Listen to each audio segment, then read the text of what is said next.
To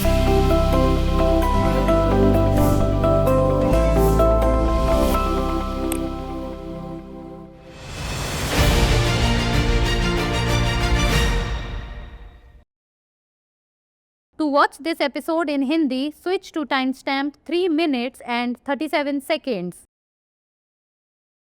Hello and welcome to another episode of Legal Update. The topic of discussion is bail hearing information.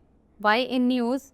Recently in the Ramesh Berwa versus State of Rajasthan case, the Jaipur bench of the Rajasthan High Court stated that the requirement of section 15A of the SC/ST Act, which mandates informing the complainant before hearing the bail application of the accused, is considered met even when the information is sent through mobile methods such as SMS or WhatsApp.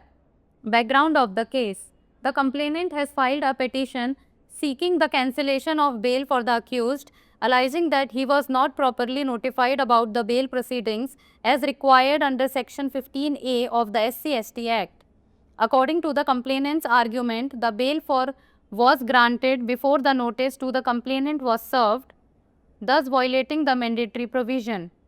The petitioners assert that the concerned investigating officers did inform the complainant about the filing of the bail applications via mobile, which was recorded in the case diary.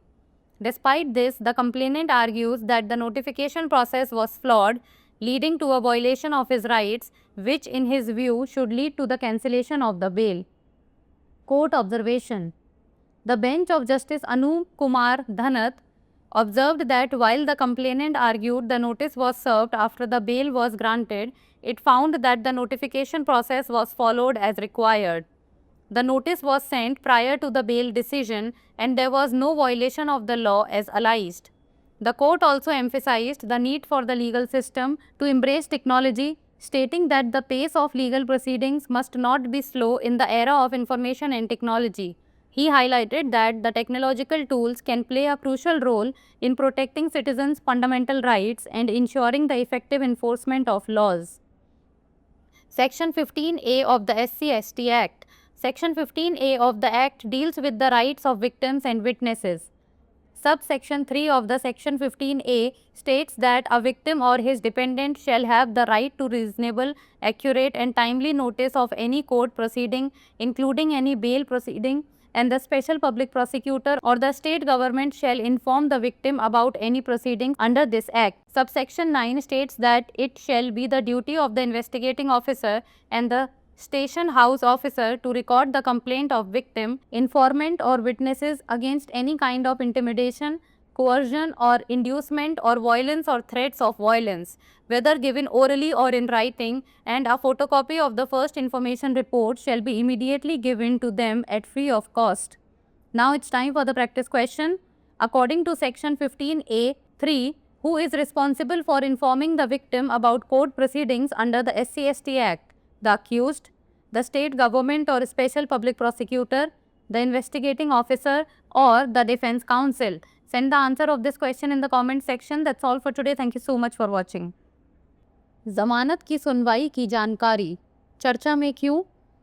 Ramesh Bairwa बनाम राजस्थान राज्य मामले में राजस्थान उच्च न्यायालय की जयपुर पीठ ने कहा कि SC/ST अधिनियम की धारा 15A की आवश्यकता, जो अभियुक्त की जमानत याचिका पर सुनवाई से पहले शिकायतकर्ता को सूचित करने का आदेश देती है, तब भी पूरी मानी जाती है जब सूचना SMS या WhatsApp जैसे मोबाइल तरीकों से भेजी जाती है। मामले की पृष्ठभूमि: शिकायतकर्ता ने आरोपी की जमानत रद्द करने की मांग करते हुए याचिका दायर की है, जिसमें आरोप लगाया गया है कि SC/ST अधिनियम की धारा 15A के तहत जमानत कार्यवाही के बारे में उसे उचित रूप से सूचित नहीं किया गया था। शिकायतकर्ता की दलील के अनुसार शिकायतकर्ता को नोटिस दिए जाने से पहले ही जमानत दे दी गई, जिससे अनिवार्य प्रावधान का उल्लंघन हुआ। याचिकाकर्ताओं ने दावा किया कि संबंधित जांच अधिकारियों ने शिकायतकर्ता को मोबाइल के माध्यम से जमानत आवेदन दाखिल करने के बारे में सूचित किया था, जिसे केस डायरी में दर्ज किया गया था। इसके बावजूद शिकायतकर्ता का तर्क है कि अधिसूचना प्रक्रिया में त्रुटि थी, जिसके कारण उसके अधिकारों का उल्लंघन हुआ, जिसके कारण उसके विचार में जमानत रद्द कर दी जानी चाहिए। न्यायालय की टिप्पणी। न्यायमूर्ति अनूप कुमार डांड की पीठ ने कहा कि शिकायतकर्ता ने तर्क दिया कि जमानत मंजूर होने के बाद नोटिस दिया गया था, लेकिन पीठ ने पाया कि अधिसूचना प्रक्रिया का पालन आवश्यकता अनुसार किया गया था। यह नोटिस जमानत के फैसले से पहले भेजा गया था और इसमें कानून का कोई उल्लंघन नहीं हुआ था, जैसा कि आरोप लगाया गया था। न्यायालय ने कानूनी प्रणाली में प्रौद्योगिकी को अपनाने की आवश्यकता पर भी जोर दिया और कहा कि सूचना एवं प्रौद्योगिकी के योग में कानूनी कार्यवाही की गति धीमी नहीं होनी चाहिए। उन्होंने इस बात पर प्रकाश डाला कि तकनीकी उपकरण नागरिकों के मौलिक अधिकारों की रक्षा करने और कानूनों के प्रभावी प्रवर्तन को सुनिश्चित करने में महत्वपूर्ण भूमिका निभा सकते हैं। SC/ST अधिनियम की धारा 15A। अधिनियम की धारा 15A पीड़ितों और गवाहों के अधिकारों से संबंधित है। उपधारा 3 में कहा गया है कि पीड़ित या उसके आश्रित को किसी भी जमानत कार्यवाही सहित किसी भी अदालती कार्यवाही की उचित, सटीक और समय पर सूचना पाने का अधिकार होगा और विशेष लोक अभियोजन या राज्य सरकार इस अधिनियम के तहत किसी भी कार्यवाही के बारे में पीड़ित को सूचित करेगी।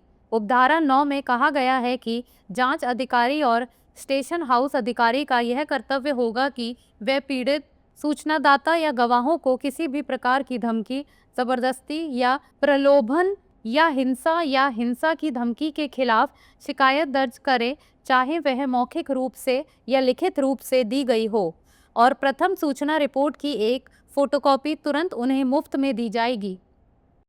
अब बारी है अभ्यास प्रश्न की। धारा 15A(3) के अनुसार SC/ST अधिनियम के तहत अदालती कार्यवाही के बारे में पीड़ित को सूचित करने की जिम्मेदारी किसकी है? आरोपी, राज्य सरकार या विशेष लोक अभियोजक, जांच अधिकारी या बचाव पक्ष के वकील? इस प्रश्न का उत्तर आप कमेंट सेक्शन में दे सकते हैं। आज के लिए इतना ही, धन्यवाद।